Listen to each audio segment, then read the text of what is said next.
The Red Army has fought its way to the Oder on German soil, to the Oder, 40 miles from Berlin.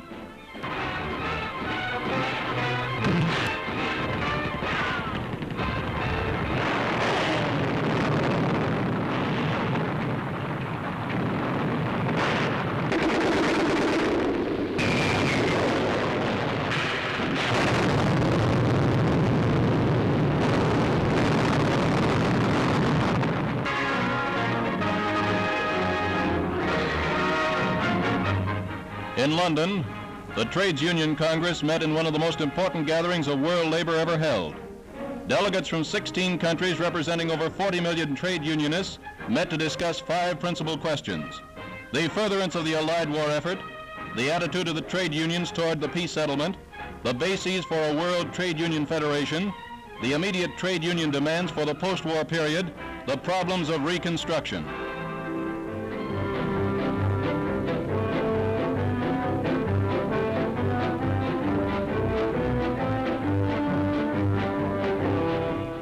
Delegates from free-fighting nations, from nations still overrun, even from neutral Sweden and Switzerland are welcomed by Sir Walter Citrine.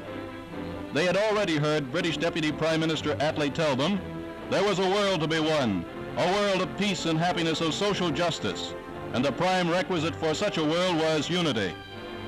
Americans, Britons, Frenchmen, Russians, Indians, and many others are speaking here for working men the world over who, united to win the war, have come to understand that unity to win the peace is of even greater importance. The unity of nations, which is the hope and light of the world.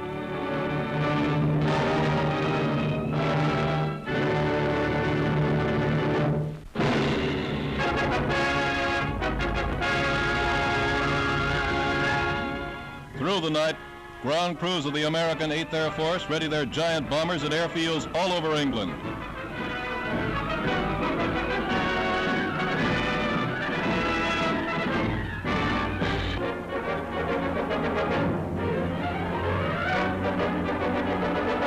By dawn, they must be mechanically perfect to continue their gigantic job, and they will be.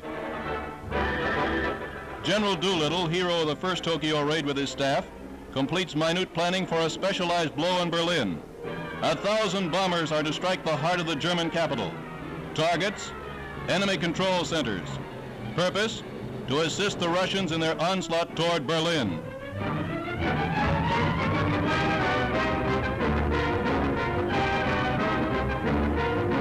Bombs of every type are stored in the bellies of the heavy bombers.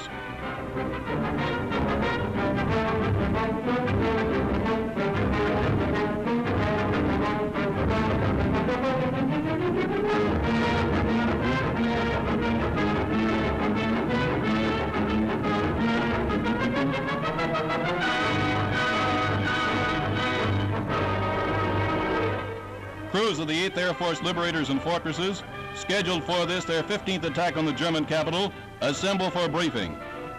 Detailed instructions en route, targets, weather hazards. 2 masses of bad weather imperil the operation. Impenetrable clouds over the target, which should have passed by the time it is reached. Also, the planes must return before another storm obscures their home fields. It's up to them now, the pilots, bombardiers, gunners, and crews of 1,000 planes.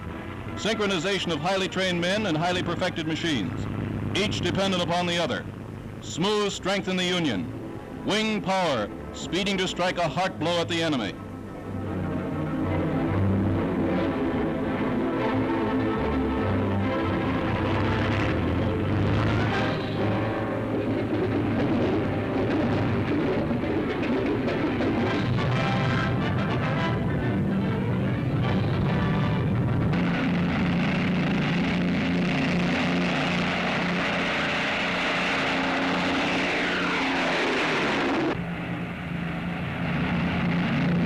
Three forces of 4-engine bombers assemble at dozens of airfields.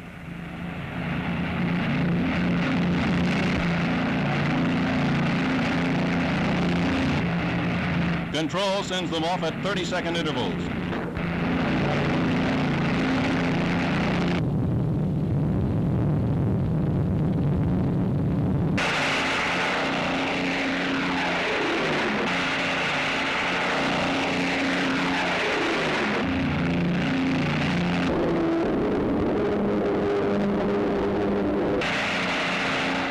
encircle into a tightly packed column of formations 200 miles long.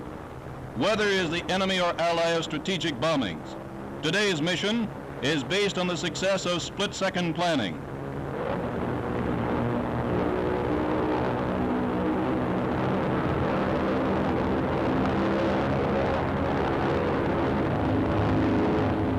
As the bombers reach for altitude, the crews don their oxygen masks.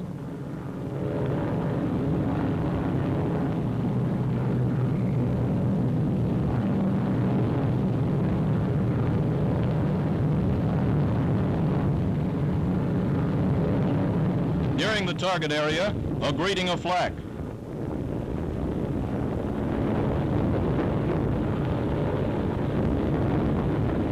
Aerial cameras are switched on. The bomb bays open. On targets, bombs away.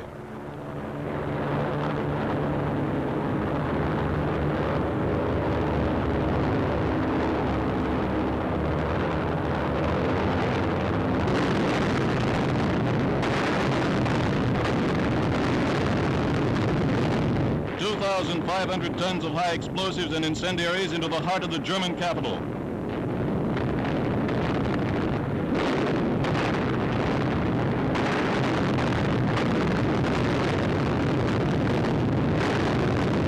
The score, 8 direct hits on the German Air Ministry, 8 concentrations of high explosives on the German War Office, the Reich Chancellery, Ministry of Propaganda, Gestapo headquarters, and Ministry of Agriculture.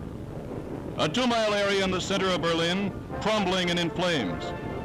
In the words of one fortress radio operator, when Stalin's boys get to Berlin, they better bring a fire department.